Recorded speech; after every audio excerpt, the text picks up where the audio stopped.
मोकळ्यापणाने परमार्थ केला तर देवापर्यंत पोहोचतो. एखादं वाक्य आवडलं टाळी वाजवायची, मोकळ्या मनाने हसायचं, मोकळ्या मनाने बसायचं.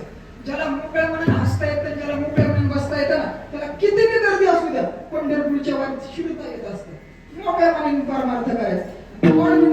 कर्ज आहे का? कर्ज असलं तर मला सांगा, फिरून जातो बा तुमचं. हा, कोणावरती कर्ज असलं तर सांगा, फिरून जातो तुमचं कर्ज. काय झालं आज? नेप्ती नाक्यात आम्ही पुढे आलो. विभीषण महाराज गाडी चालवत होते. अचानक एका फॉर्च्युनर गाडीनं मला ओव्हरटेक केलं. त्या गाडीवरती एक वाक्य लिहिलं होतं, ज्याच्यावर कर्ज त्योच खरा मर्द. इतकंच भारी आवडलं ना मला वाक्य. मी म्हटलं विभीषण महाराज काही पण करा, पण गाडी ओव्हरटेक करा. गाडी ओव्हरटेक केली. आम्ही खाली उतरलो. तो माणूस सुद्धा खाली उतरला. म्हटलं दादा, तुमच्या गाडीवरचं वाक्य ना आपल्याला जाम आवडले. म्हटलं काय झालं महाराज? म्हटलं तुमच्या गाडीवरचं वाक्य, ज्याच्यावर कर्ज त्योच खरा मर्द. म्हटलं काय सांगू महाराज, आपला बालन बाल कर्जात बुडालाय. म्हटलं ही गाडी आहे ना, म्हटलं गाडी सुद्धा कर्जातल्या पैशातली. हातातली घडी आहे ना म्हटलं महाराज, ती सुद्धा कर्जातल्या पैशाची. पायातली चप्पल आहे ना महाराज, ती सुद्धा कर्जातल्या पैशाची.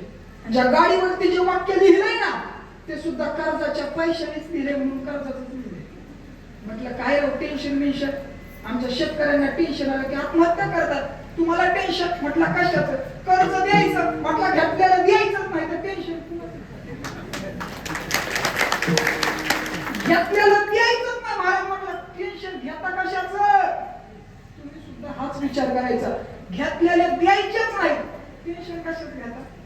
आणखी एक वाक्य सांगू का पुढचं? ज्याच्यावरती साऱ्या गावाचं कर्ज असतं ना, त्याची बायको साऱ्या गावाला व्याजानं पैसे देत असते. मला ह्या 2-4 महिला मंडळी मी पाहिलंच ते सांगू शकतो. ह्या बाईनं व्याजाने पैसे दिले. सांगू का 2-4 जणी? खाली मान घालून मागता धरली. खाली मान. मोकळ्या मनाने परमार्थ करायचा. परमार्थ मोकळ्या मनाने केला तर आणि तरच देवापर्यंत पोहोचतो. वाक्य सांगू? कारण जन्माला येणंही आपल्या हातात नाहीये, मरण पावणं सुद्धा आपल्या हातात नाहीये. देव कधी आपल्याला उचलत सांगता येत नाही. देवाची कधी अटक वॉरंट येईल ना, काहीच सांगता येत नाही. त्याच्यामुळे परमार्थ मोकळ्या मनाने करायचा.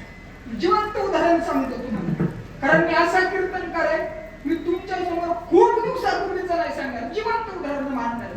मी वैज्ञानिक दृष्टिकोनातून बोलणारा गडी आहे. कोल्हापूर नावाचा जिल्हा आहे महाराष्ट्राच्या मातीत. पांडुरंग उल्पे नावाचा एक माणूस राहत होता. वारकरी होता, गळ्यात पवित्र तुळशीची माळ होती. रोज हरिपाठ करावं, रोज देवाचं भजन चिंतन करावं, त्याच्यात त्या माणसाचा आयुष्य जात होता. पण अचानक एक दिवस त्याला हृदयविकाराचा झटका आला. दवाखान्यात ऍडमिट केलं. डॉक्टरने सांगितलं त्यांचा मृत्यू झाला. घरी कळवण्यात आलं. घरी शोककळा पसरली. घरातली सारी माणसं रडत होती. त्या माणसाला अँब्युलन्स मध्ये घातलं आणि ती अँब्युलन्स गावाकडे निघाली. पण जात असताना अचानक त्या माणसाच्या हातपायांची हालचाल चालू झाली. काही कळत नव्हतं कुणाला काय घडत आहे. लगेच पुन्हा त्याच दवाखान्यात ऍडमिट केलं. आणि ज्या डॉक्टरने सांगितलं होतं या माणसाचा मृत्यू झालाय, त्याच डॉक्टरने सांगितलं हा माणूस जिवंत आहे.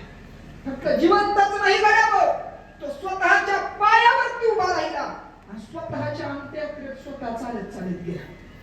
मला सांगायचा मुद्दा हा आहे, मारणं त्याच्या हातात आहे, जन्माला घालणं त्याच्या हातात आहे. आपल्या हातात काहीच नाही. आपण फक्त एकच काम करायचं, देवाचं नामस्मरण, देवाचं भजन करायचं. कारण देवाने एवढा सुंदर देह दिला. विठ्ठल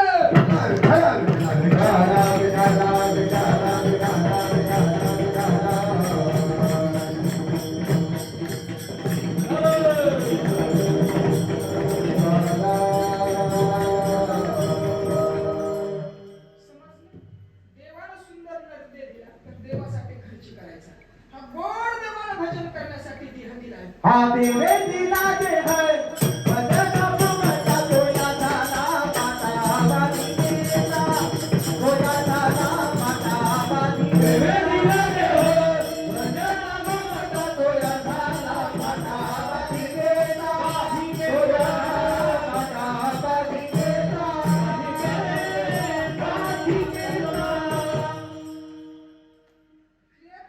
पहिली कन्सेप्ट क्लिअर झाली. देवानं देह दिलाय, देवासाठी खर्ची करायचं, देवाचं नामस्मरण चिंतन करायचं. पण आजचा भंग कोणाचा आहे समजलं नाही? समजलं महाराज. सांगू अभंग कोणाचा आहे? ज्या अभंगाच्या शेवटी नामा म्हणे समजून जायचं तो अभंग संत नामदेव महाराजांचा. ज्या अभंगाच्या शेवटी जणी म्हणे समजून जायचं तो अभंग संत जनाबाईंचा.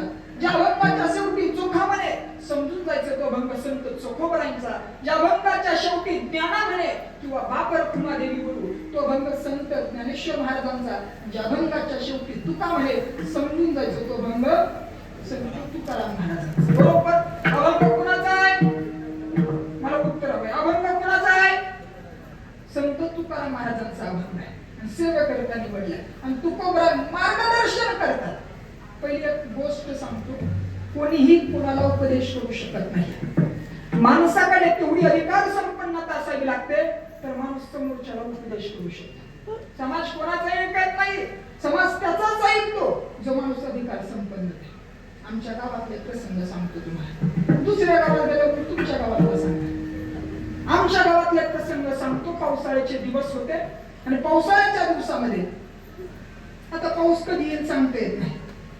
माऊलीला रानात कामासाठी जायचं होतं. तिने नवऱ्याला सांगितलं दारात सरपण ठेवले, ते सरपण दिसले नाही पाहिजे. नवरा दारातच बसला, दिवसभर दारात बसला, पण 5 मिनिटं बाहेर गेला तेवढ्यात पाऊस आला. पावसाला असं सरपण भिजलं. सरपण भिजलं, माऊली घरी आली. घरी आल्याच्या नंतर तिने दारातलं भिजलेलं सरपण पाहिलं. त्या सरपणात ती धकडी उचलली, नवऱ्याला फेकून आणली. नवऱ्याला 12 टाके पडले. आनंद ऋषी हॉस्पिटलला ऍडमिट होता. आणि तेवढी गावात सप्त्याची मीटिंग होती आणि त्या सप्त्याच्या मीटिंग मध्ये शहाणपण करायला गेला. म्हटला गावात सप्ताह करायचा असेल तर या पठ्ठाला विचारावं लागेल. म्हटला कोणता महाराज आणायचा आहे ना, या पठ्ठाला विचारायचं, नाही तर महाराज सुद्धा आणायचा नाही. गावातलं माणसं म्हणले आम्ही तुझं ऐकलं असतं पण तुझी बायको तुझं ऐकत नाही, तू आम्हाला काय शहाणपण शिकवतो. माझा मुद्दा हा एक होता की समाज त्यांचाच ऐकतो जी माणसं अधिकार संपन्न असतात. माझ्या तुकोबांची अधिकार संपन्नता एका मिनिटात तुम्हाला सांगतो. कोण तुकोबराया? वारकरी संप्रदायाचा प्राण म्हणजे तुकोबराया. जगण्याचं बळ म्हणजे तुकोबराया. जगण्याचा पाया म्हणजे तुकोबराया. भक्ती ज्ञान आणि वैराग्य यांचा त्रिवेणी संगम म्हणजे तुकोबराया. वारकऱ्यांची धूत, वारकऱ्यांचा कळस म्हणजे तुकोबराया. आणि साक्षात भगवंताच्या गळ्यातील पवित्र तुळशीची माळ म्हणजे तुकोबराया. आवडलं नाही तुम्हाला? जगद्गुरु तुकोबराया वारकरी संप्रदायाचा कळस आहे. आणि किती सोपं सांगू, मरण कोणाला आवडतंय का? मरण आवडतं? आवडतं कोणाला मरायला? मरायला आवडत असलं तर मला सांगा, माझं कॉन्टॅक्ट आहे. आवडतं कोणाला मरायला? नाही आवडत. जगस्पृहास्पद एक सार्वभौम पद मरणे हे निर्विवाद जगापडी. कोणालाच मरण आवडत नाही, पण एक दिवस मरायचं मात्र नक्कीच आहे. गड्या हो, तुम्हाला मला मरायचं यात काहीच विशेष तत्व नाही. एखादा म्हणाल माझा बाप खासदार आहे, एखादा म्हणाल माझा मामा प्रधानमंत्री आहे. खरं सांगू, तुझा मामा प्रधानमंत्री असेल पण ज्याचा मामा जगाचा बाप होता त्याला सुद्धा मारावं लागलं. मग देते नकले काही, मग देते नकले काही, सतत पळायला जायच्या काही, सतत पळायला पुढे संगीत जाईल बाई, पुढे संगीत जाईल बाई. तुका म्हणे जय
तुम्ही फ्रेश नसाल ना मला सुद्धा बोलायला मजा येत नाही. त्यामुळे फ्रेश माइंड बसा माझ्या समोर.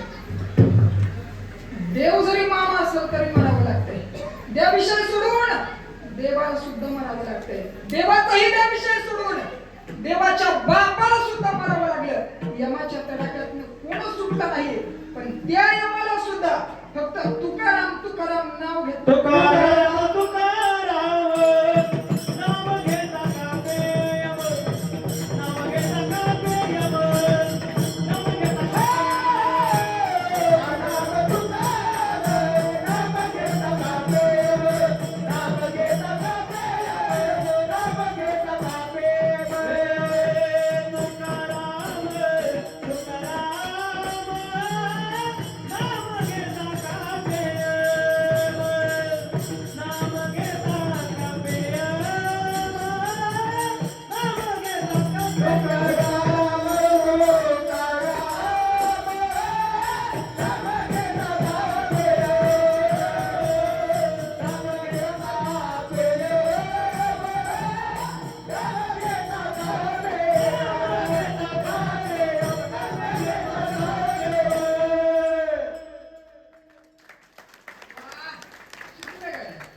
तुकाराम तुकाराम नाम घेता हे तुकोबरांची अधिकार संपन्नता. त्या मृत्यूचा बाब म्हणजे यमाला सुद्धा तुकोबांचं नाव घेतल्याच्या नंतर थरथर कापावं. आणि ते तुकोबर आहे तुम्हाला मला मार्गदर्शन करत आहेत. गाड्यावर नीट लक्ष असू द्या. काही साधक मंडळी तुकोबरांकडे गेली आणि तुकोबरांना प्रश्न केला, तुकोबराया तुम्ही भक्तीच्या क्षेत्रात एवढे यशस्वी झालात, तुम्ही नेमकं काय केलं? तुकोबरांनी सांगितलं मी विश्वास ठेवला. पण विश्वास हा जीवनामध्ये फार महत्वाचा आहे. आजचं आपल्या कीर्तनाकडे सर्व विश्वास नावाच्या शब्दावरती चालणार आहे. जीवनात विश्वास फार महत्वाचा आहे. तुम्ही संसार करा, संसारात सुद्धा विश्वास महत्वाचा आहे. तुम्ही मैत्री करा, मैत्रीत सुद्धा विश्वास महत्वाचा आहे. आणि तुम्ही परमार्थ करा, परमार्थात सुद्धा विश्वास महत्वाचा आहे. आपण एक एक गोष्ट आता सविस्तर पाहूया. जर संसाराचा विचार केला, माझे गुरुजी सांगत असतात संसार आहे ना गाढवाच्या पिलासारखा आहे म्हणतात. गाढवाचं पिलू जन्मल्या पाहावं, हरणीचं पडच त्याच्या समोर फिकं असतं. एवढं तेज त्या गाढवाच्या पिलात असतं. पण जसं ते गाढविलीचं पिलू मोठं व्हायला लागतं ना, त्याच्यात गाढवपणा बाहेर यायला लागतो. संसाराचं सुद्धा तसंच आहे. सुरुवात संसाराची फार गोड प्रिय तुझ्यासाठी चंद्रांक सूर्यांक अख्खं तारांगर चालूच त्याच्या बापाची प्रॉपर्टी. बोल प्रिया काय आणू तुझ्यासाठी? लग्न झाल्याच्या नंतर पहिल्या वर्षी नवरा बोलतो बायको ऐकते, दुसऱ्या वर्षी बायको बोलते नवरा ऐकतो, आणि तिसऱ्या वर्षापासून दोघही बोलतात, सारं गाव ऐकतं. नेमका काय खटका होतो सांगता येत नाही. रोज भांडण. बरं भांडणं कशावर होती सांगता येत नाही. भांडणं व्हायला कारण लागत नाही. भांडणं कशावर सुद्धा होतात गड्या. पण नीट लक्ष देऊ ऐका, हा संसार दुःखाचा सागर आहे. संसार दुःखाचं माहेरघर आहे. पण लक्षात देऊ नये का हे प्रसंग सांगेल मी तुम्हाला. हा संसार कसा आहे. एका मुलीचं लग्न झालं आणि लग्न झाल्याच्या नंतर त्या मुलीला वाट लावण्याचा कार्यक्रम होता. आता वाट लावण्याच्या कार्यक्रमाला प्रत्येकाच्या डोळ्यात पाणी असतं. आजकालच्या मुली रडत नाही, तो भाग सोडून द्या. एक मुलगी रडतच नव्हती. म्हटलं रड ना. म्हटले मग मेकअप खराब होते, मी नाही रडणार. पण 10-15 वर्षापूर्वीची गोष्ट आहे. मुलीला वाट लावण्याचा कार्यक्रम होता. मुलीच्याही डोळ्यात पाणी होतं, मुलीच्या आईच्याही डोळ्यात पाणी होतं, गावातल्या प्रत्येक माऊलीच्या डोळ्यात पाणी होतं. आणि त्या दिवशी तिच्या बापाच्या डोळ्यात सुद्धा पाणी होतं. एक वाक्य सांगलं गड्या हो, जगाच्या पाठीवरती बाप कधीच रडत नाही. आयुष्यात कितीही दुःख येऊ द्या, आयुष्यात कितीही संकट येऊ द्या, आयुष्यात कितीही यातना होऊ द्या, जगाच्या पाठीवरती बाप कधीच रडत नाही. बाप आयुष्यात फक्त दोनदाच रडतो. एक, त्याच्या डोळ्या देखत त्याची लेकरं वाहिलं निघत असताना. दोन, त्याच्या डोळ्या देखत त्याची लेक सासरला जात असतात. त्या बापाच्या आयुष्यात कितीही संकट येऊ द्या, त्या बापाच्या आयुष्यात नाही बाप म्हणा, पण आयुष्यात रडतो बाप गड्यावर एक वाटेला होत असताना. म्हणून हात जोडून मिळेल त्या समोर बसलेल्या मुलींना. आयुष्यात एखाद्या पुस्तकात एखादं मार्क कमी मिळाले तरी चालेल, नाही तुम्हाला डॉक्टर इंजिनियर वकील बनता आलं तरी चालेल, पण आयुष्यात एक काम करा, ईश्वरा समान बापाची मान आहे ना, 4 माणसात खाली जाईल असं कधीच वाढू नका.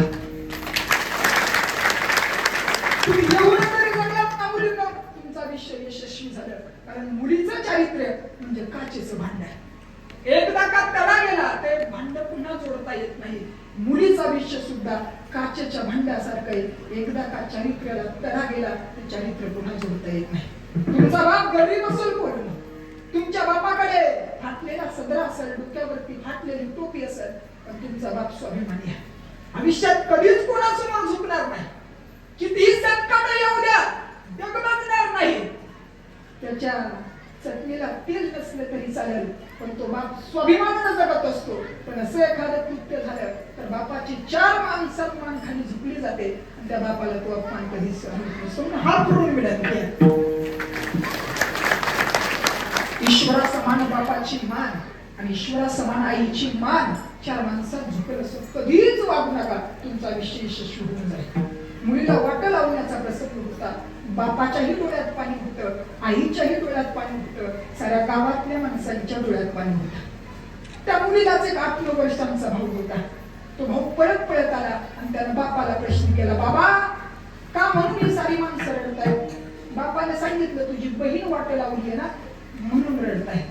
तेव्हाच त्या लहानशा लेकराने प्रश्न केला, बाबा आपली ताई तर बघा ना किती मोठ्या मोठ्याने रडती आहे, पण तिकडे गेटवर दाजी उभा आहे, दाजी तर रडत सुद्धा नाही. त्या बापाने सांगितलं, पोरा तू आणखी लहान आहेस, तुला आणखी कळायचं नाही. आपली ताई आहे ना फक्त गेट पर्यंत जाऊस तो रडते. एकदा का ताई गाडीत बसली आयुष्यभर तुझा दाजीच रडणार आहे.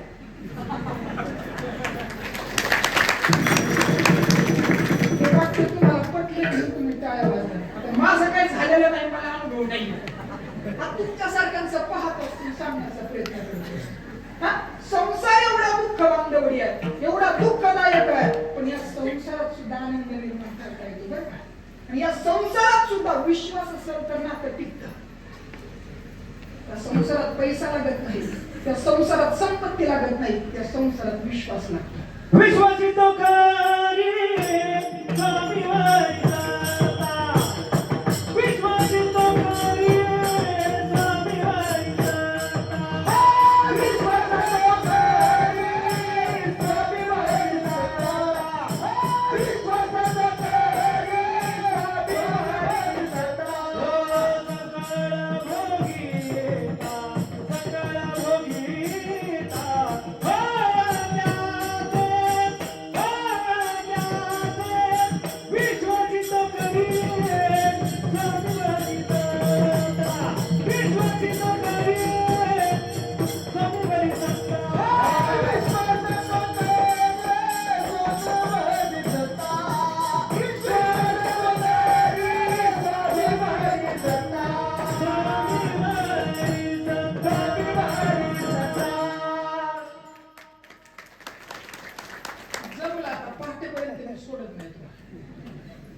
संसारात विश्वास असला तर नातं टिकतं. मागच्याच महिन्यात मला वाटतं यशवंतर चहलचं लग्न मोडलं, त्याच्या मागच्या महिन्यात हार्दिक पांड्याचं लग्न मोडलं, त्याच्या मागच्या महिन्यात मोहम्मद शमीचं लग्न मोडलं, त्याच्या मागच्या महिन्यात दिनेश कार्तिकचं लग्न मोडलं. का बरं? यांच्याकडे पैसा नव्हता का? त्यांच्याकडे पैसा सुद्धा होता. यांच्याकडे प्रॉपर्टी नव्हती का? प्रॉपर्टी सुद्धा होती. पण त्यांच्या बायकांना लय काम होते, काहीच काम नव्हतं त्यांना. काम करण्यासाठी सुद्धा त्यांच्याकडे मजूर होते, सगळं काही होतं त्यांच्याकडे, पण त्यांचं नातं टिकलं नाही कारण त्यांच्या नात्यात विश्वास नव्हता.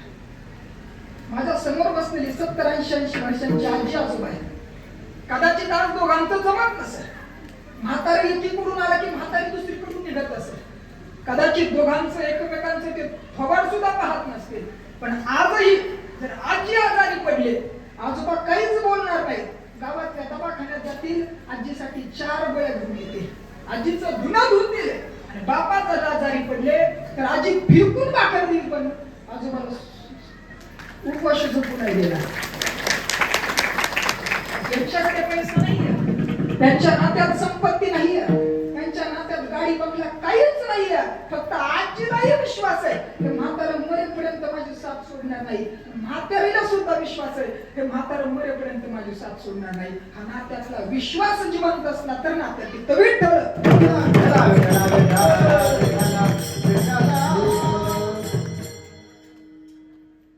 भारताचे दिवंगत राष्ट्रपती APJ अब्दुल कलाम त्यांच्या आयुष्यातला गोड प्रसंग सांगतात.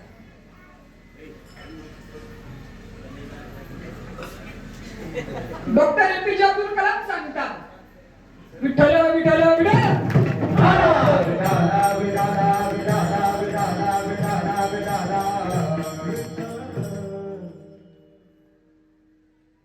डॉक्टर एपीजे अब्दुल कलाम त्यांच्या आयुष्यातला फार मोठा प्रसंग सांगतात.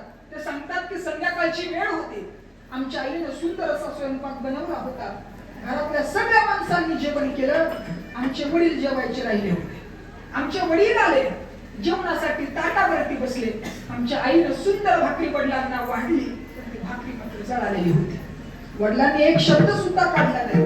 सारं जेवण केलं. आणि जेवण केल्याच्या नंतर मी वडिलांना एक प्रश्न विचारला, बाबा तुम्हाला जळालेली भाकर तर कधीच आवडत नव्हती, आज का म्हणून जळालेली भाकर खाल्ली? त्यावेळेस वडिलांनी दिलेलं उत्तर फार गोड आहे. वडिलांनी सांगितलं, पोरा तुझी आई दिवसभर कष्ट करते, राबराब राबते, संध्याकाळी आल्याच्या नंतर आपल्यासाठी स्वयंपाक बनवते. बनवता बनवता लागला असेल थोडासा तिने जास्त, जळाली असेल भाकर. मी जर तिला आज काही बोललो असतो तर तुझ्या आईनं जेवण सुद्धा केलं नसतं आणि तिला रात्रभर सुखाची झोप सुद्धा लागली नसते. आयुष्यात खूप पैसा कमवशील पोरा, आयुष्यात खूप मोठा होशील पोरा, पण आपल्या माणसांच्या चुका स्वीकारायला शिक. जर नातं जपायचं असेल तर आपल्या माणसांच्या चुका स्वीकारायला शिक, तर आणि तरच तुला. मी एक वाक्य सांगतो, आयुष्यातनं आपल्या माणसांना माफ करायला जरा शिका. आम्ही तर पुरुषार्थ असल्यासारखं सांगत म्हणतो. 10 वर्ष झालं भावाचं तोंड पाहिलं नाही. हा पुरुषार्थ आहे का आमचा? एका आईच्या पोटी जन्म घेतलाय आम्ही, आणि 10 वर्ष जर आम्ही भावासोबत बोलत नसू तर काय झालं तुमच्या? आयुष्यात खूप मोठं व्हा, आयुष्यात खूप संपत्ती कमवा, पण तुमची संपत्ती, तुमचं सुख, तुमचं समाधान पाहण्यासाठी तुमचा भाऊ तुमच्या सोबत नसेल तर काडी लावता का त्या सुखात? चुका स्वीकारायला शिका. आणि आम्ही भांडतो कशासाठी? आमचं भांडण कशासाठी आहे? आमचं भांडण आहे विधभर जमिनीच्या वादापायी. काय येतं बरं त्या बांधावरती? किती लाख रुपयाचं उत्पन्न होतं त्या बांधावरती. त्या बांधापायी भिकारपती झालेली 100 माणसं तुम्हाला सांगत, पण त्या बांधापायी करोडपती झालेले एक उदाहरण सुद्धा तुम्हाला शोधून सापडणार नाही. अरे काय जगतो आपण? कशासाठी जगतो आपण? पैशासाठी? संपत्तीसाठी? हात जोडून विनंती आहे गड्या हो, नातं टिकवत असताना सुद्धा नात्यातल्या चुका स्वीकारायला शिका, तर नातं टिकत असतात. रामकथा प्रत्येकाने ऐकली, कुणी ऐकली? 37 वर्ष झालं तुमच्या गावात अखंड हरिनाम सप्ताह आहे. 37 वर्षात तुम्ही काय शिकलात मला माहिती नाही, पण आजच्या कीर्तनात एक वाक्य शिकून जगड्या हो. रामकथेतलं एक खूप मोठं भांडण झालं. कुणाचं झालं? रामाचं आणि आम्हाला हेच भांडण माहिती आहे. रामाचं रावणाचंच भांडण माहिती आहे, पण त्याच्याही पेक्षा एक भांडण झालंय प्रभू रामचंद्रांचं राजा भरताचं. राजा भरत सांगत होता प्रभू रामचंद्रांना, दादा हे राज्य नकोय मला, अयोध्येचं राज्य तुला घे दादा, मला नकोय राज्य, तुझ्या वाट्याचा वनवास मला दे. प्रभू रामचंद्र सांगत होते, नाही भरता, तुझ्या वाट्याला राज्य आलंय, माझ्या वाट्याला वनवास आलाय, माझ्या वाट्याचा वनवास मला बघू दे. नाही दादा मला नकोय ते राज्य, आणि ते राज्य जर तू स्वीकारणार नसशील तर मी सुद्धा स्वीकारणार नाही. प्रभू रामचंद्रांचं राजा भरताचं भांडण चालू होतं. प्रभू रामचंद्रांनी सांगितलं, भरता मी 14 वर्ष तर अयोध्येत येऊच शकणार नाही. भरतानं काय करावं? देवाच्या चरण पादुका घेतल्या, डोक्यावरती घेतल्या, राजसिंहासनावरती ठेवल्या, आणि त्या चरण पादुकांना शिर सावंत्य वाढून 14 वर्ष राज्य केलं. पण 14 वर्ष राज्य करत असताना भरतानं सुद्धा नंदीग्राम मध्ये राहून 14 वर्ष वनवासासारखा आयुष्य काढला. अशी भांडणं आम्हाला पाहायला मिळतात आज गावागावात. थोरला भाऊ कधी म्हणतो का आपल्या भावाला, तू लहान आहेस, तू छोटा आहेस, एकत्र जमीन तुला राहू दे? तुमच्या गावात आहे का असं एखादं भांडण? थोरला म्हटलं असं धाकल्याला, तू राहू दे, तू लहान आहेस, तुला संसारातल्या 4 गोष्टी कमी कळतात, एक एकर जमीन तुला राहू दे म्हटलाय?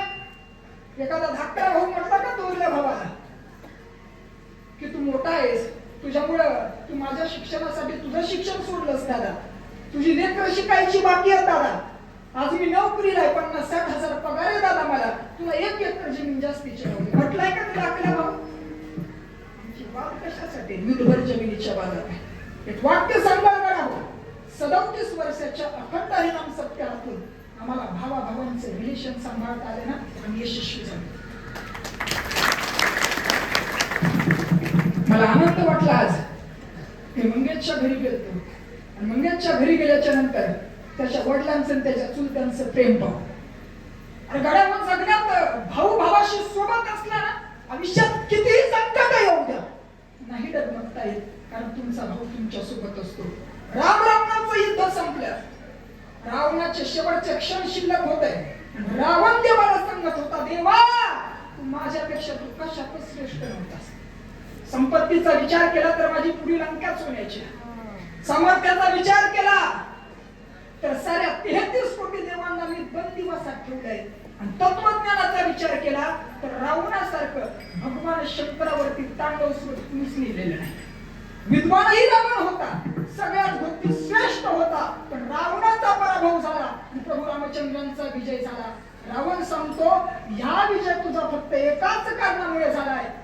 आज संकट आल्याच्या नंतर माझा भाऊ माझ्या संगतीला नाही आहे, आज संकट आल्याच्या नंतर तुझा भाऊ तुझ्या खांद्याला खांदा देऊन उभा आहे, म्हणून देवा तू जिंकलास.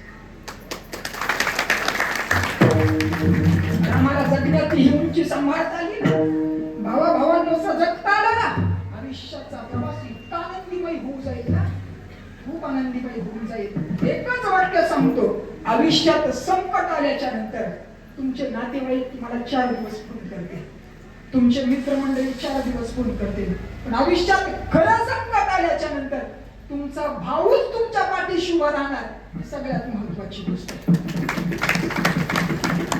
आजच्या कीर्तनातून जर 2 भावांची भांडणं झाली असतील, 2 सासू सुनांची भांडणं झाली असतील, हात जोडून विनंती करतो, या कीर्तनाच्या निमित्ताने जर तुमच्या डोक्यात प्रकाश पडला आणि 2 भाव जी भांडणं तुमची चालू असतील, जर भांडणं मिटत असतील, मला वाटतं 37 वर्ष जो सप्ताह चालू आहे त्या सप्ताहाच्या या कीर्तनाची फलश्रुती मला भेटली. विठ्ठल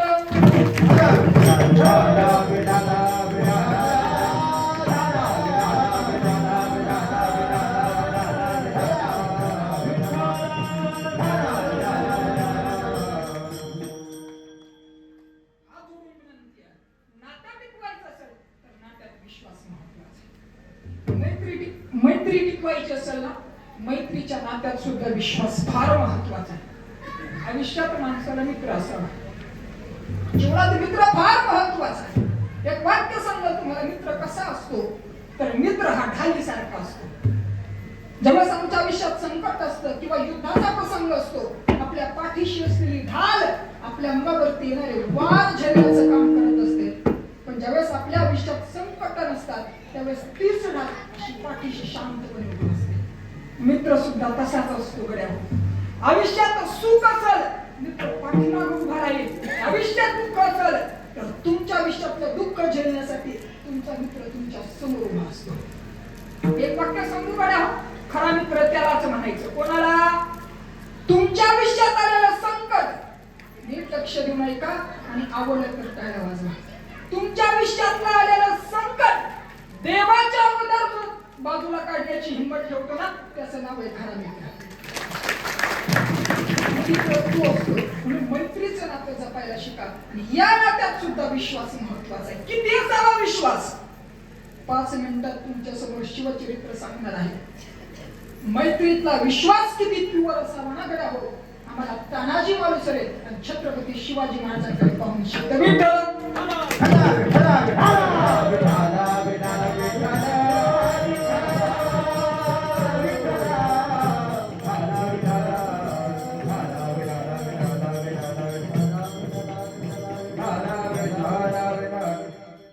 आयुष्यात मैत्रीचा विश्वास किती असावा ना गड्या हो. मैत्री नावाचं नातं जर सफल करायचं असेल, मैत्रीत विश्वास किती असावा. माझ्याकडे वेळ कमी आहे, खूप कमी वेळात तुमच्या समोर प्रसंग मांडणार आहे. तुम्ही शिवचरित्रकार म्हणून माझा उल्लेख केला, तुमच्या समोर थोडक्यात छत्रपती शिवाजी राजांच्या आयुष्यातला एक प्रसंग सांगणार आहे. मैत्री आयुष्यात किती महत्वाची आहे का? प्रसंग आहे कोंढाण्याचा. कोंढाणा हा मोगलांच्या ताब्यात होता आणि छत्रपती शिवाजी महाराजांनी मासाहेब जिजाऊंची नजर कोंढाण्याच्या दिशेने होती. मासाहेब जिजाऊ शिवबाला म्हणतात, शिवबा कोंढाण्यासारखा पवित्र किल्ला मोगलांच्या ताब्यात असणं महत्वाचं नाही आहे. कोंढाण्यासारखा पवित्र किल्ला आपल्याच ताब्यात असायला हवा. काळजी करू नका साहेब जिजाऊ, कोंढाण्यावरती स्वराज्याचा भगवा असेल. एका महिन्याच्या आत कोंढाण्यावरती स्वराज्याचा भगवा आम्ही फडकवतो. आम्ही जातीनं कोंढाण्याची मोहीम हाती घेतो. दुसऱ्या दिवशी दरबार भरला आणि दरबारात एक एक मावळा उपस्थित होता. राजांनी सांगितलं आम्ही कोंढाण्याची मोहीम हाती घेतली. कसा येसाची कंक सामन्याला राजा, येसाची कंक सामन्याला राजा. या व्यक्तीला कोंढाण्याच्या लढाईला आम्ही जाणार राजा. या व्यक्तीला कोंढाण्याच्या लढाईला आम्ही जाणार राजा. आम्हीच लढणार, आम्हीच मरणार आणि आम्हीच जिंकणार राजा. असे कान्होजीच्या त्यांची लेकरं समोर आली. नाही कोंढाजी काका, नाही येसाची काका. आयुष्यभर खूप लढलात तुम्ही, आयुष्यभर खूप संघर्ष केला तुम्ही, आयुष्यभर खूप यातना सहन केल्या. या व्यक्तीला रक्त आम्हीच जाणणार आणि कोंढाण्यावरती स्वराज्याचा भगवा फडकवणार. त्याच व्यक्तीला गडात पाऊल पडलं तानाजी मालुसरेंचं. तानाजी मालुसरेंचं पाऊल पडलं. हातात लेखाच्या लग्नाच्या लग्न पत्रिका होता. राजांच्या समोर गेला, राजांना मुजरा केला आणि राजांना सांगतो राज पुतण्याचं लगीन काढलं, या राज लग्नाला यावं लागतंय. राजांनी सांगितलं माफ करताना नाही आता यायचं लग्नाला. का म्हणून राजा आम्ही कोंढाण्याची मोहीम हाती घेतली. आता ताना आवाज झाला, ताना स्तब्ध झाला. समोर राजांकडे पाहिलं, राजांना म्हणतो राजा जोपर्यंत हा तानाजी जिंद आहे आणि तानाच्या श्वासात श्वास आहे तोपर्यंत माझ्या राजाला लढायला जावं आणि आम्ही बरबाद म्हणून निर्मावा नाही शोभत आम्हाला. अरे ताना येणास का तुला दारात मंडप सजलाय, तुझ्या दारात मंगल कार्य काढलंय. राजा साम्राज्य परिस दुसरं मंगल कार्य नाही या तानाच्या विषय. येऊ द्या संकट, जे होईल ते होईल राज. हातातल्या लग्नाच्या पत्रिका तानानं फेकल्या, विडा उचलला तानाजी कराडला राज आणि लगीन कोंढाण्याचा मग माझ्याकडे.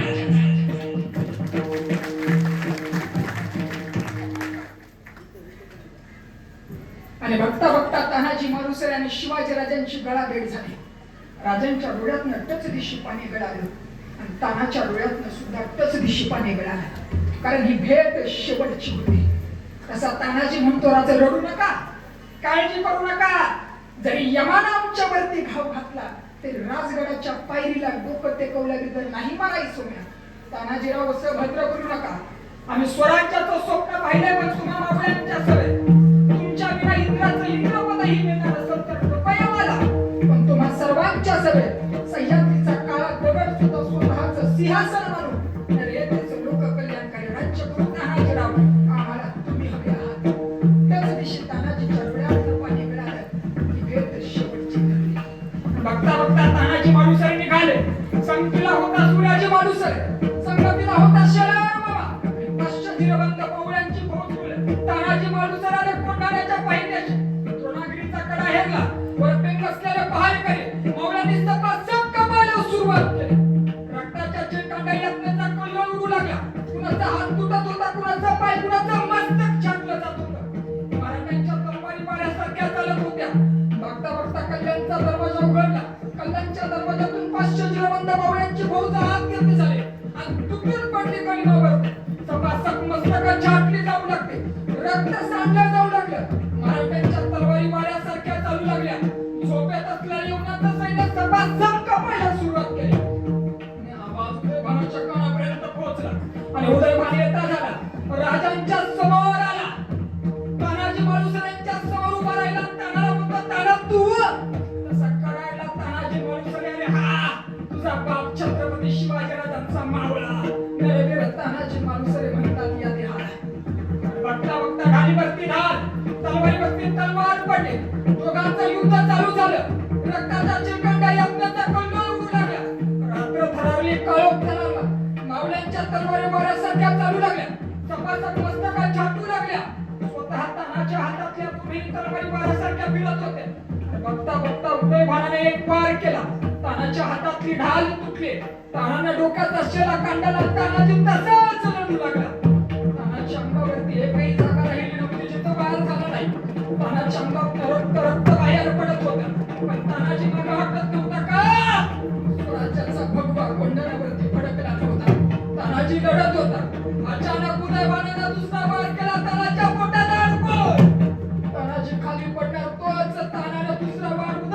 तानाच्या अंगावरती आणि उलटा कांटाळा तानाने पडला आणि दोघेही विरुद्ध प्रविष्य खाली कोसळलेल्या तानाला सूर्याजीनं पाहिलं. सूर्याजी धावत पळत गेला. तानाचं मस्तक स्वतःच्या मांडीवरती घेतलं. दादा, अरे नाईबाचं लग्न नाही दादा, नाईबाचं लग्न महत्वाचं नाही. सूर्याजी कोंढाण्यावरती स्वराज्याचा भगवा फडकला पाहिजे. वाटेल ते कर, पण कोंढाण्यावरती स्वराज्याचा भगवा फडक. आमच्या सूर्याजीने वळून पाहिलं तर काय, मावळे माघारी पळत चाललेले होते. बघता बघता सूर्याजी धावत पळत गेला आणि कडायला मावळ्यावरती. अरे काय भाऊबाई सारखे पडता, तुमचा बाप विद्यावरून पडला आणि भाऊबाई सारखे पडता. अरे जगद्गुरु तुकोबरायांची वार करीना तुम्ही. काय सांगितलं तुकोबरायांनी? तुका म्हणे रणी जीवन येताला बदुनी, रणात मला तर मुक्ती मिळेल आणि रणात जिंकाल तर कीर्ती मिळेल. भाऊबाई सारखे काय पडता? छत्रपतींचे मावळे ना तुम्ही. हातात तलवार दोरखंडावरती चालवली. दोरखंड तुटला आणि कडायला सूर्याजी लढून मारा, नाहीतर पुढे टाकून मारा. मावळे होते छत्रपती शिवाजीराजांचे. उड्या टाकून मारणारी अवलाद नव्हती, मराठ्यांची अवलाद होती. बघता बघता मावळे तुटून पडले येवनांवरती.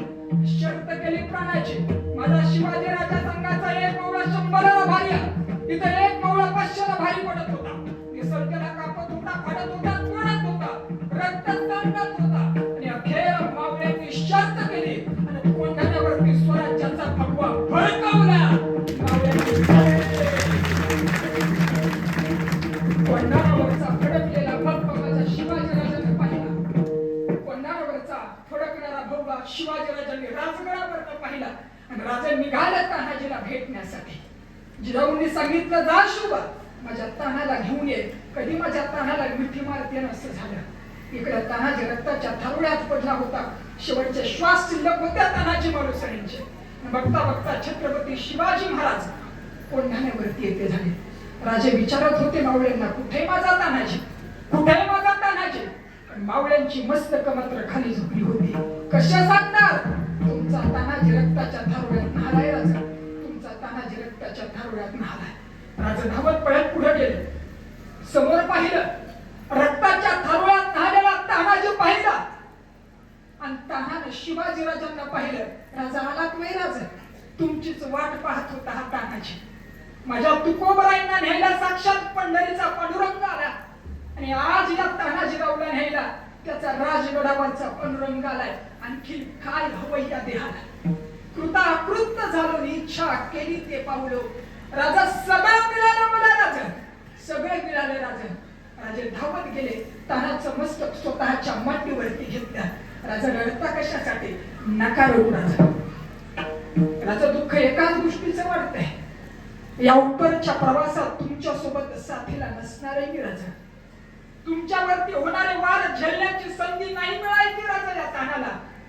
तुमच्यावरती होणाऱ्या अडचणी, अडथळे याच्या सोबत खांद्याला खांदा देऊन नाही लढता यायचं राजा. शेवटचे क्षण शिल्लक आहे राजा.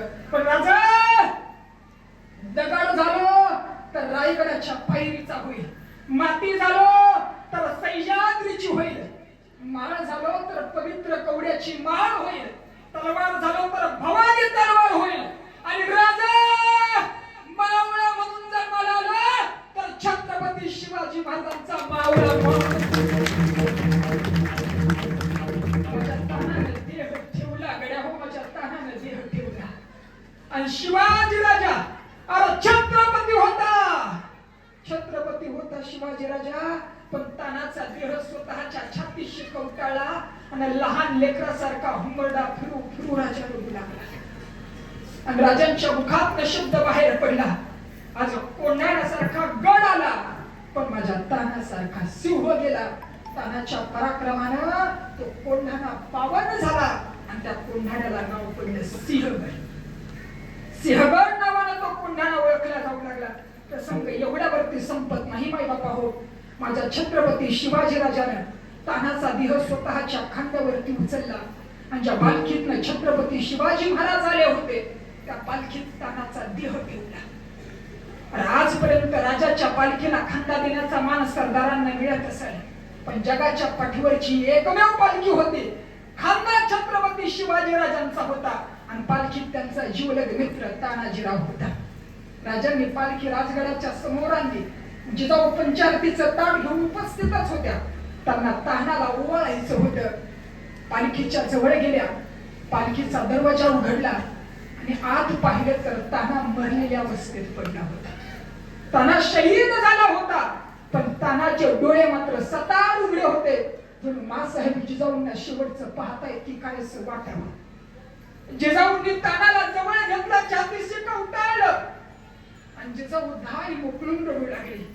कारण जिजाऊ फक्त शिवाजी राजांना स्वतःचं लेकरू मानत नव्हत्या, तर स्वराज्यात जन्माला आलेला प्रत्येक मावळा हे जिजाऊंचं लेकरू होतं. आणि जिजाऊ तेवढंच प्रेम मावळ्यांवरती करत होत्या. गढाव विश्वास काय असतो. ताना देशासाठी शहीद झाला, स्वराज्यासाठी शहीद झाला, पण शहीद होताना तानाला दुःख सुद्धा वाटलं नाही. मी गेल्याच्या नंतर माझ्या रायबाच्या लग्नाचं कसं होईल ही चिंता सुद्धा त्याच्या मनात आली नाही. का? त्याला विश्वास होता स्वतःच्या राजावरती, त्याला विश्वास होता मासाहेब जिजाऊंवरती की मी मेल्याच्या नंतर माझा राजा स्वतःच्या हाताने लेकाचं लगीन लावेल. तसंच घडलं गेल्या हो. राजा उमरठ्याला जातात, स्वतःच्या हाताने तानाच्या लेकराच्या म्हणजे रायबाच्या अंगावरती अक्षिता टाकतात. स्वतः मासाहेब जिजाऊ आशीर्वाद देण्यासाठी उपस्थित असतात. मैत्रीचा हा विश्वास तानाला अजरामर करून गेला. आजही तानाचं नाव घेतलं जातं का? मैत्रीतला विश्वास तानाला जिवंत ठेवला, नाव घेतलं जातं. मैत्री सुद्धा विश्वास महत्वाचा आहे आणि परमार्थात सुद्धा विश्वास महत्वाचा आहे. तेव्हा साधकाने प्रश्न केला, तू कोण पार आहे?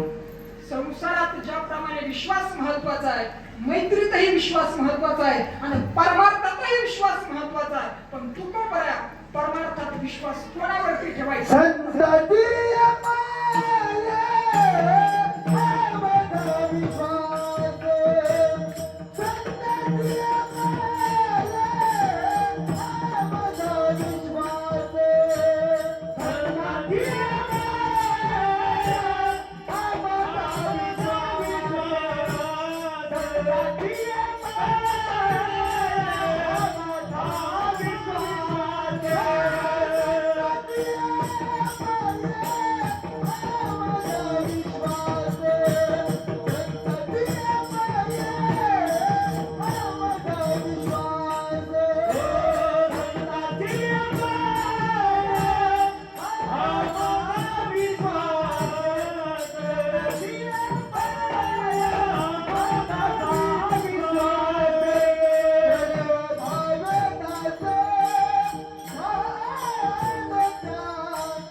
अभंगाच्या पहिल्या चरणाला आपण स्पर्श केला.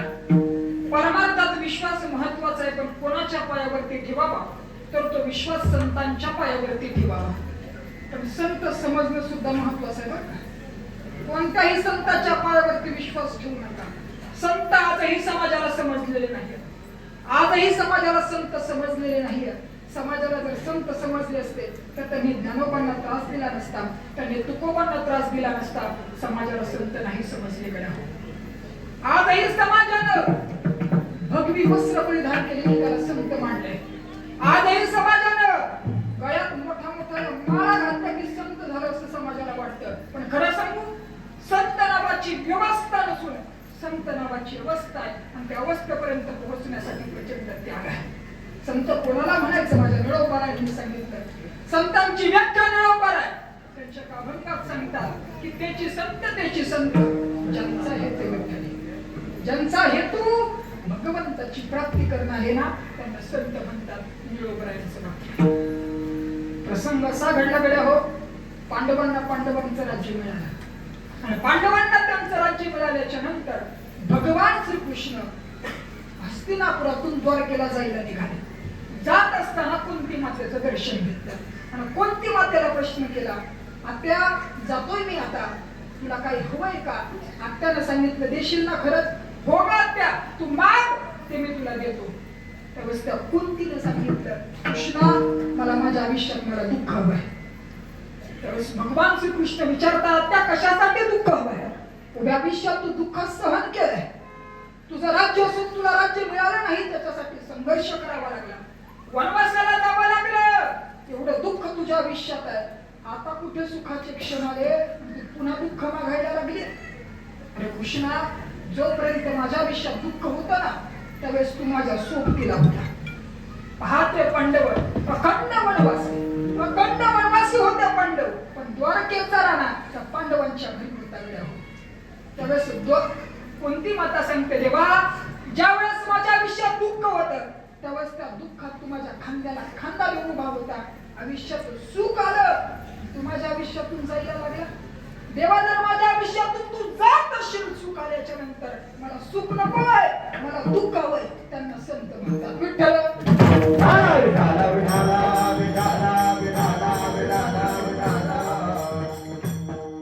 तुकोबाराय सांगतात, अशा संतांच्या पायावरती मी विश्वास ठेवला. पायावरती विश्वास ठेवणं म्हणजे काय? तर त्यांच्या विचारांवरती, त्यांच्या शब्दांवरती विश्वास ठेवणं म्हणजे संतांच्या पायावरती विश्वास ठेवणं. आणि तुकोबाराय सांगतात, मी सर्व भावाने त्यांचा दास झाले. दास होणं ही चांगली गोष्ट आहे का? आज कोणालाच दास होऊ वाटत नाही. आज प्रत्येकाला वाटतं मी मालक असावं, माझ्या हाताखाली 4 माणसानं कामाला असावं. कोणालाच दास होणं आवडत नाही. पण तुकोबाराय सांगतात, मी संतांचा दास व्हायला तयार आहे. एके ठिकाणी तर तुकोबाराय असं सांगतात, मी संतांचा दास नाही, संतांच्या दारातला पुत्र व्हायला तयार आहे. तुकोबारायांचे शब्द आहेत गड्या.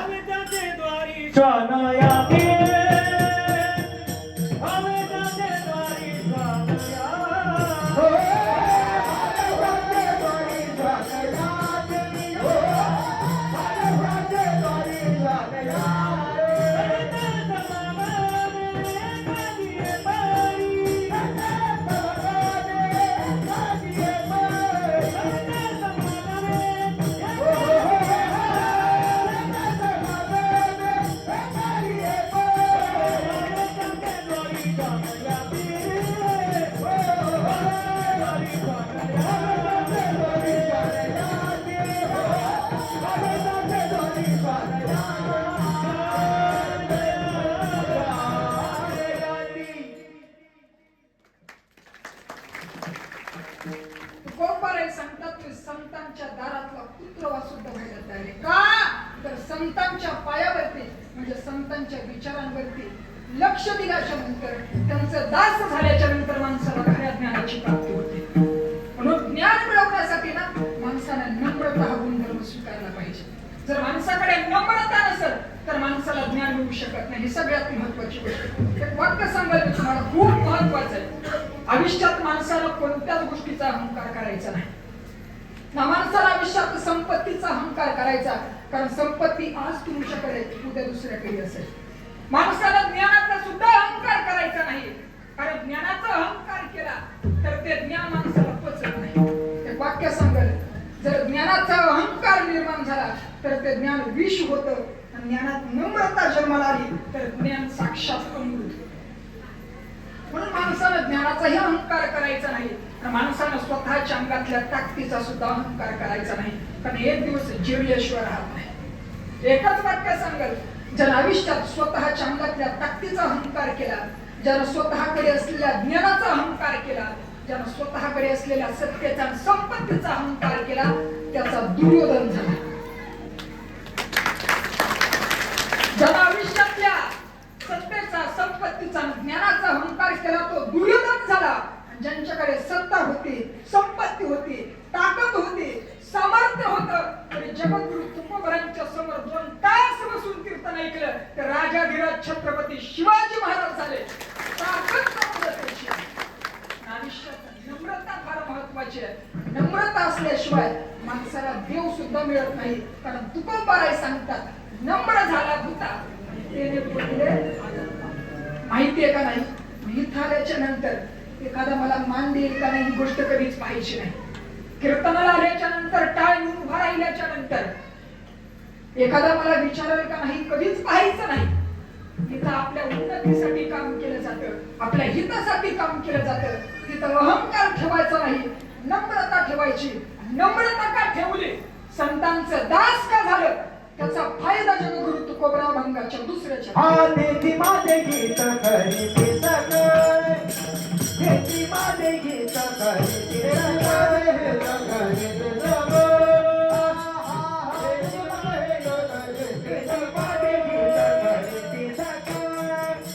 खेती माझे गीत करीते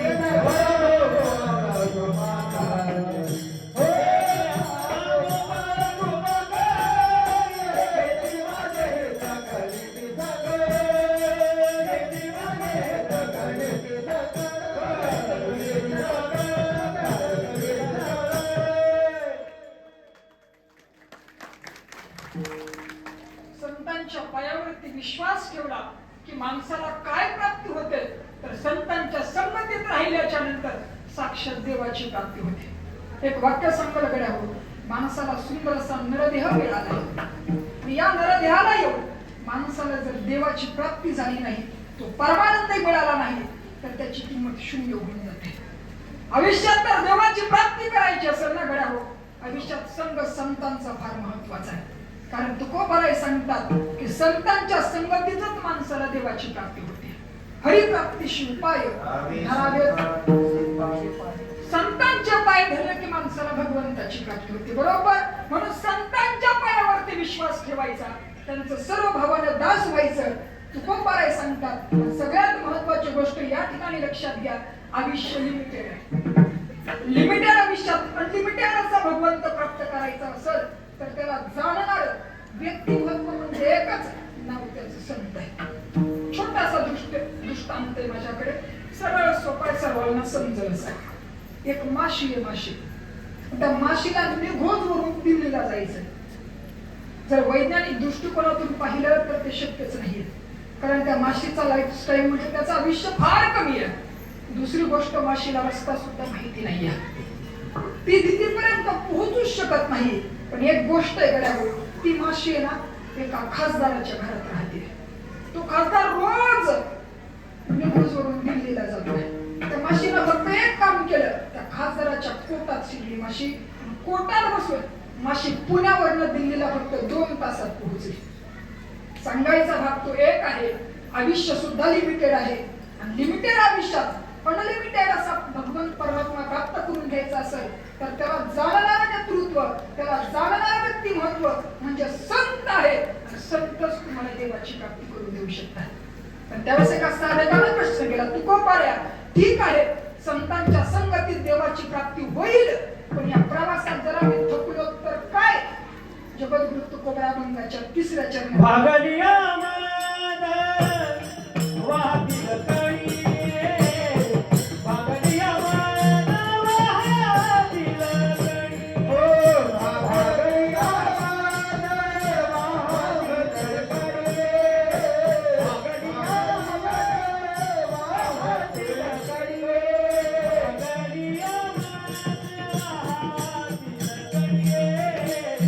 भागलिया मन वाहतील कणी,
जर या प्रवासात तुम्ही थकलात, जर कंटाळलात, काळजी करू नका.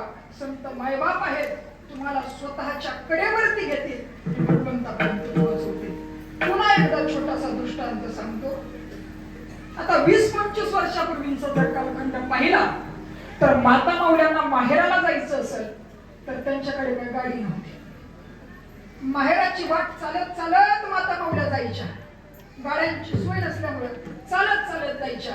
नीट लक्ष देऊन ऐका गड्या हो. एक माऊली माहेराला चालली होती आणि तिच्या सोबत तिचं एक 7-8 वर्षांचं लेकरू होतं. जोपर्यंत त्या लेकराला चालता येत तोपर्यंत ते लेकरू चालत राहिलं. पण एक वेळ अशी आली, ते लेकरू कंटाळलं आणि ते लेकरू कंटाळल्याच्या नंतर आईला म्हणता, आई आता मी चालू शकत नाही. आई काय करते, त्या लेकराला तिथंच ठेवते. मामाच्या गावाला जाते का?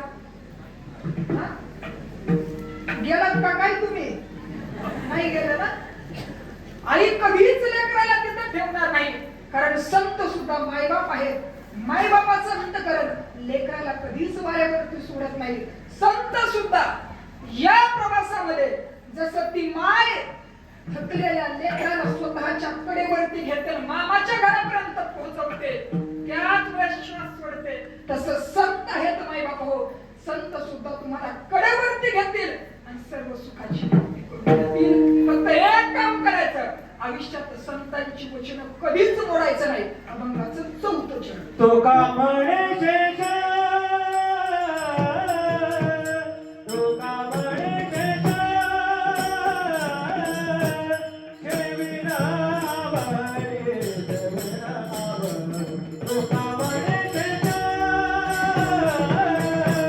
तो का म्हणे जय जय, तो का म्हणे जय जय, ओ ठेविना वारे ठेविना वारे. तो का म्हणे जय जय, ओ तो का म्हणे जय जय, तो का म्हणे जय जय, ठेविना वारे ठेविना वारे. तो का म्हणे जय जय, तो का म्हणे जय जय, तो का म्हणे जय जय, ठेविना वारे ठेविना वारे. तो का म्हणे जय जय, वचन मोडी बोली रे, वचन मोडी बोली रे, वचन मोडी बोली रे, वचन मोडी बोली रे. त्याची माझे हित, त्याची माझे हित, गरिबी प्रकार गरिबी प्रकार. त्याची माझे हित, वचन मोडी बोली रे, वचन मोडी बोली रे. त्याची माझे हित, त्याचे माझे हित, गरिबी प्रकार गरिबी प्रकार. त्याचे माझे हित. गोपाळ कृपा करी,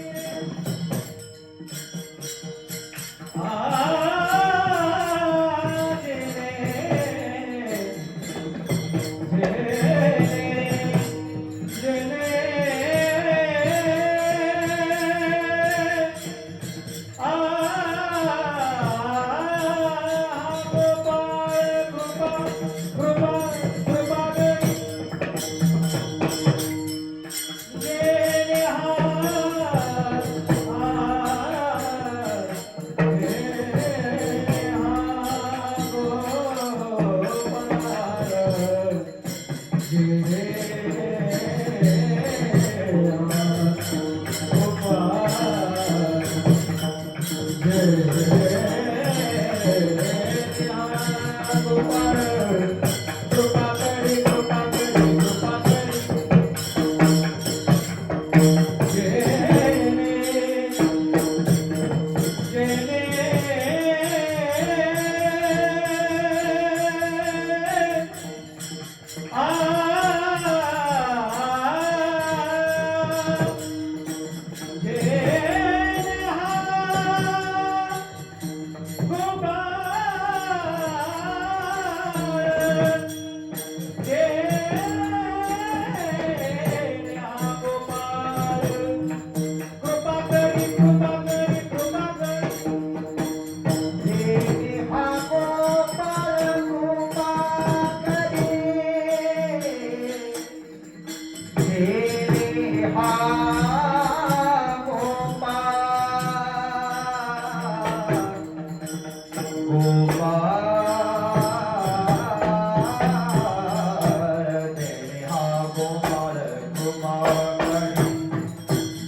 वाजवा ना. जसा जमल तसा मी भावार्थ पाहण्याचा प्रयत्न केला. अभंगाच्या 4थ्या चरणाला आपण स्पर्श केलेला आहे. जगद्गुरु तुकोबाराय सांगतात की आयुष्यात काय करा, संतांची वचन कधी सोडू नका. एक वाक्य सांगेल मी गड्यावर. आज मी इतक्या लांबून आलोय, अंदाजे 700 किलोमीटरचा प्रवास करून तुमच्यापर्यंत आलो. कारण मी आणि मंगेश दोघेही सुरतला एका रिसर्च सायंटिस्ट आम्ही काम करतो. तो 700 किलोमीटरचा प्रवास करत मी तुमच्यापर्यंत पोहोचलोय. पोहोचल्याच्या नंतर तुम्ही सर्व मंडळी, तुम्ही सर्वांनी केलेलं माझं स्वागत की माझ्या ताकदीकडे पाहून तर केलेलंच नाही. कारण माझ्याकडे ना गाडी आहे, ना दाढी आहे, ना बॉडी आहे, ना माडी आहे. माझ्याकडे काहीच नाहीये. तुम्ही माझ्याकडे पाहून माझं स्वागत केलं नाहीये. तुमचं स्वागत, तुमचं प्रेम आणि तुमचे आशीर्वाद आहेत ना, ते ज्ञानोबा तुकोबांच्या विचारांकडे पाहून आहेत. जशी तुम्ही किंमत ज्ञानोबा तुकोबांच्या विचारांना दिली ना, त्या विचारांनुसार जगणं मागणं ही सुद्धा माझी जबाबदारी आहे. याची जाणीव मला सुद्धा आहे. विठ्ठल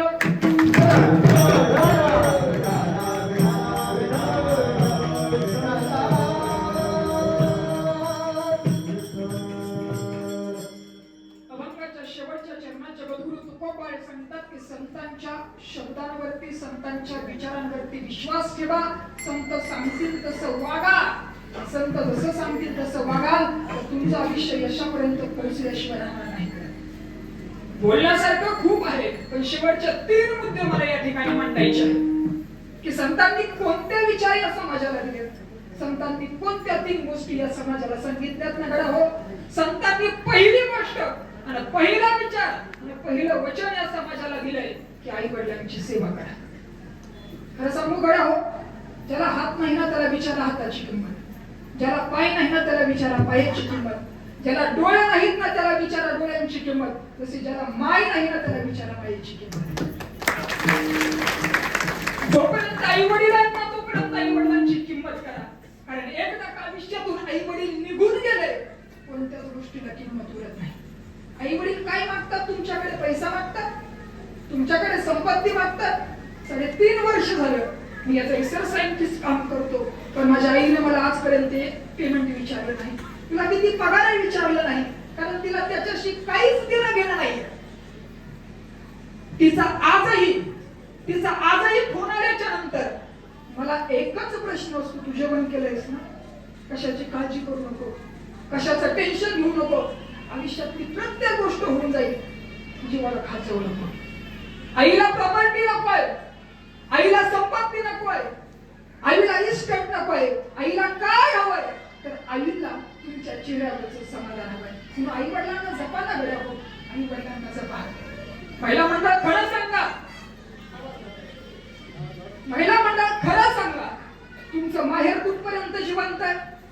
जोपर्यंत तुमचे आई वडील जिवंत आहेत ना तोपर्यंत तुमचं माहेर जिवंत आहे. एकदा का तुमच्या माहेरचे आई वडील निघून गेले तुमचं त्याच दिवशी माहेर संपलं. तुम्ही माहेराला गेल्याच्या नंतर तुमची आई कधीच पिशवी कमी पाठवत नाही. तुमच्या आई तुमच्या पिशव्यात कांदा भरेल, बटाटे भरेल, काय भरायचंय ते भरेल, पण तुमची पिशवी जोपर्यंत तुमची आई जिवंत आहे ना तोपर्यंत कधीच रिकामी जात नाही करावं, कारण तुमच्या आईचं ते प्रेम असतं. खरं सांगू हो, आई वडील निघून गेल्याच्या नंतर कोणत्याच गोष्टीला किंमत राहील. जोपर्यंत आई वडील आहेत ना तोपर्यंत जपा. तुम्ही माहेराला जाल, तुमची भाऊजाई तुम्हाला फोन करून बोलावे, 10,000 रुपयांची साडी घेईल तुमची भाऊजाई, पण खरं सांगू बापानं घेतलेल्या 500 रुपयांच्या साडीचे प्रेम असतं ना ते भाऊजाईच्या 10,000 रुपयांच्या साडीत नाही भेटणार. नाही भेटणार. साने गुरुजी त्यांच्या आयुष्यातला फार मोठा प्रसंग सांगतात. साने गुरुजी सांगतात, माझी आई आम्हाला अर्ध्यावरती सोडून गेली. आई सोडून गेल्याच्या नंतर आईच्या पिंडाला कावळा सुद्धा शिवत नव्हता. गावातल्या 4 माणसांनी सांगितलं बहुतेक आईचा जीव कशात तरी गुंतलेला असेल.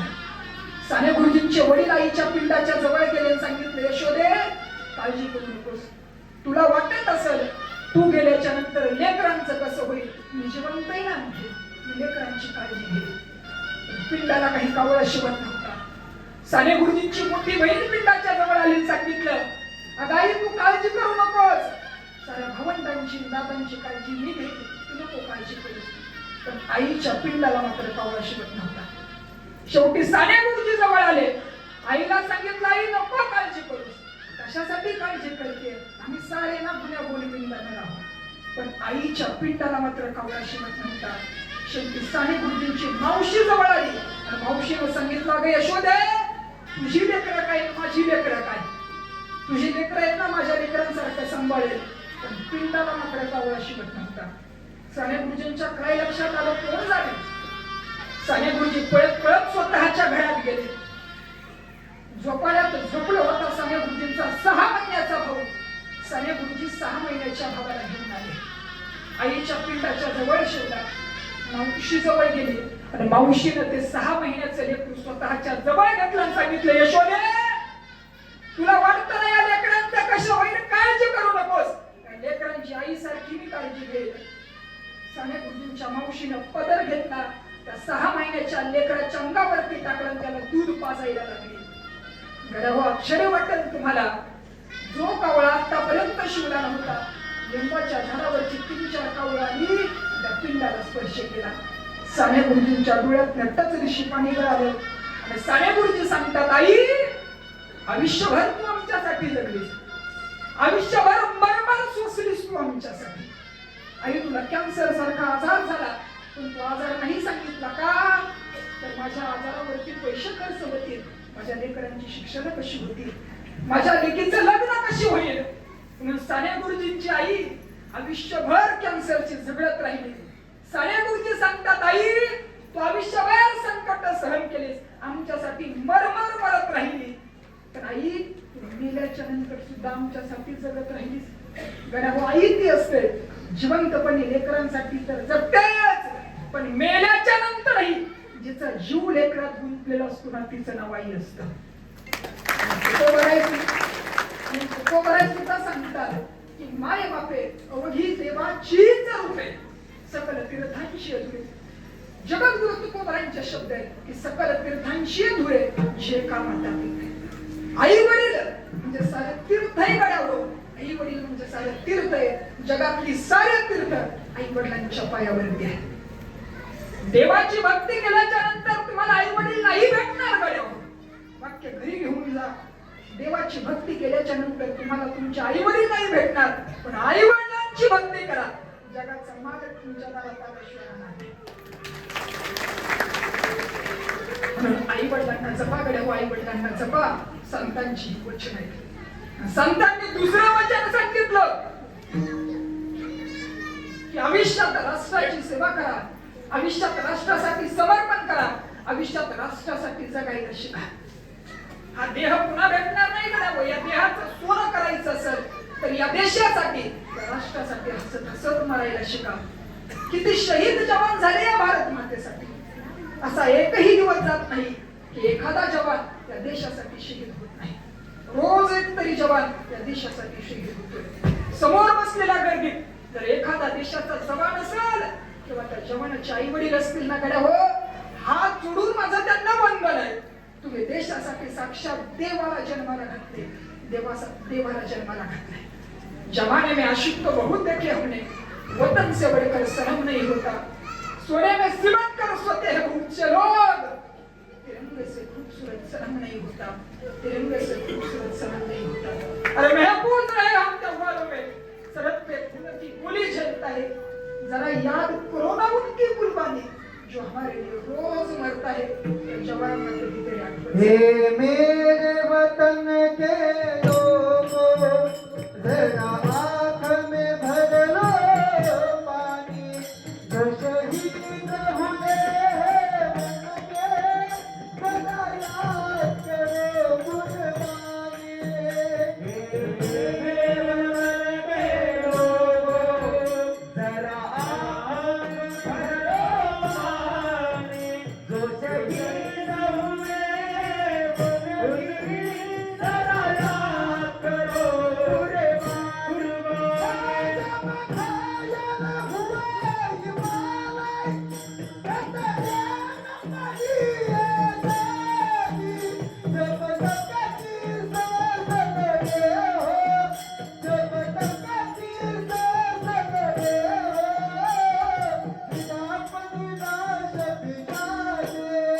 संगीत पे धड़कन माथा, सो गए अमर बलिदानी, जो शहीद हुए उनके जरा याद करो कुर्बानी. हे मेरे वतन के लोगों, जरा आँख में भर लो पानी, जो शहीद हुए उनके जरा याद करो कुर्बानी, जरा याद करो कुर्बानी, जरा याद करो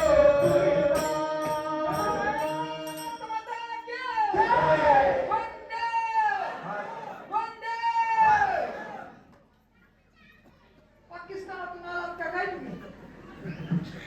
आवाज कसा आला पाहिजे? अहो ते जवान देशासाठी स्वतःच्या विषयाचा हसत हसत समर्पण करतात, आम्हाला जय म्हणताना सुद्धा आवाज देतात. अरे काय वाटत असेल त्या आईला जिचं लेकरू भारत पाकिस्तान बोंडीवरती उभा आहे? आईला सुखाचा एक घास जात असेल, बापाला सुखाचा एक घास जात असेल, कितीतरी लेकरं स्वतःचा विष या देशासाठी समर्पित करतात. कोल्हापूर नावाचं गाव आहे, त्या कोल्हापूर नावाच्या गावामध्ये बहिरेवाडी नावाचं एक गाव आहे. त्या गावामधला ऋषिकेश जोंधळे नावाचं एक पोरग होता. बापाकडे 50 एकर बागायती जमीन होती, पण त्या लेकराची इच्छा होती झालो तर देशासाठी भरती होईल नाहीतर शेती कर. तो बाप सांगत होता पोराला, पोरा तू एकुलता एकच आहे आमच्यासाठी, एकुलता एक आहे आमच्यासाठी, तू काळजाचा तुकडा, नको देशासाठी भरती होऊस, तुझं काही बरं वाईट झालं तर आम्ही कोणाच्या तोंडाकडे पाहून आयुष्य जगायचं, नको लेकरा भरती होऊ. पण ते लेकरू ऐकत नव्हतं. त्या लेकरानं ठरवलं होतं देशासाठीच मला काहीतरी करायचंय. 50 एकरची बागायती जमीन लेकरानं नाही विचार केला, त्यानं ठरवलं देशासाठी काहीतरी करायचंय, देशासाठी सैन्यात भरती व्हायचंय. आता लेकराचा आनंद म्हणजे बापाचा आनंद. आई वडील सुद्धा तयार झाले, तुला व्हायचंय ना देशासाठी भरती हो. आई वडिलांचे सुद्धा आशीर्वाद मिळाले आणि 2018 मध्ये ऋषिकेश जोंधळे नावाचं पोरग देशासाठी सैन्यात भरती झाले. आणि भरती झाल्याच्या नंतर 2019 निघून गेलं, 2020 आलं, 2 वर्ष झालं आमचा ऋषिकेश गावी काही आला नव्हता. आईनं फोन केला लेकराला, अरे ऋषिकेश 2 वर्ष झालं तुझं तोंड सुद्धा पाहिलं नाही, 2 वर्ष झालं तू दिवाळीला आला नाहीस, निदान या दिवाळीला तरी ये. त्याच्या बहिणीनं फोन घेतला, बहीण बोलू लागल्या, दाद्या 2 वर्ष झालं दिवाळीला तर आलाच नाही, रक्षाबंधनला सुद्धा नाही आला, भाऊबीजेला सुद्धा मला ओवाळता नाही आलं. दादा दादा या दिवाळीला नक्कीच आहे, मी तुझी वाट पाहते. ऋषिकेशने सांगितलं की ठीक आहे, मी सुट्टी अप्लाय केलेली आहे, सुट्टी जर मंजूर झाली ना तर नक्कीच दिवाळीच्या दिवशी भाऊबीजेच्या दिवशी घरी ये. बघता बघता त्याने सुट्टी टाकली आणि बघता बघता त्याची सुट्टी सुद्धा झाली. त्याची सुट्टी मान्य झाली गड्या हो. आणि ऋषिकेश जोंधळे गावासाठी निघाला, पण जात असताना त्याच्या अधिकाऱ्याने सांगितलं, ऋषिकेश आताच बंदीवरती पाकिस्तानने हल्ला केलेला आहे, तुला नाही घरी जाता यायचं. ऋषिकेशनं खांद्याला अडकवलेली बॅग टाकून दिली. देशाची जबाबदारी महत्वाची. ऋषिकेशनं स्वतःच्या खांद्याला बंदूक अडकवली. ऋषिकेश सीमारेषेवरती भारताचं संरक्षण करण्यासाठी निघाला. पण त्याच चकमकीत वयाच्या 20व्या वर्षी ऋषिकेशनं देशासाठी स्वतःचं बलिदान दिलं. ऋषिकेश देशासाठी शहीद झाला. घरच्यांना काहीच माहिती नाहीये. घरच्यांना सांगितलंही त्यानं भाऊबीजेच्या दिवशी घरी येणार. 2 वर्ष झालं घरात त्यांनी दिवाळी साजरी केली नव्हती. त्यांची दिवाळी चालू झाली होती का त्यांचा ऋषिकेश आज घरी येणार होता. घरातल्या कुणाला सुद्धा काही कल्पना नव्हती. आणि बघता बघता घरात त्यांची तयारी चालू होती. बहिणीला तर प्रचंड आनंद झाला होता. तिचा दाद्या आज भाऊबीजेच्या दिवशी तिला ओवाळायला भेटणार होता. सगळी तयारी चालू होती. पण अचानक गावामध्ये ॲम्ब्युलन्स आहे आणि ती ॲम्ब्युलन्स ऋषिकेशच्या दाराच्या समोर येऊन उभा राहिली. घरातल्यांना कळत नव्हतं काय झालंय. आईचा तर हुंदकाच फुटला. बहीण मोठ्या मोठ्यानं रडायला लागली. आणि बघता बघता त्या ॲम्ब्युलन्स मधून आर्मीचे 2-4 जवान खाली उतरले. जवानांनी ऋषिकेशचा देह बाहेर काढला. ते पार्थिव बाहेर काढलं आणि आई मोठ्या मोठ्यानं रडू लागली. बाप मोठ्यानं हंबरडा फोडू लागला.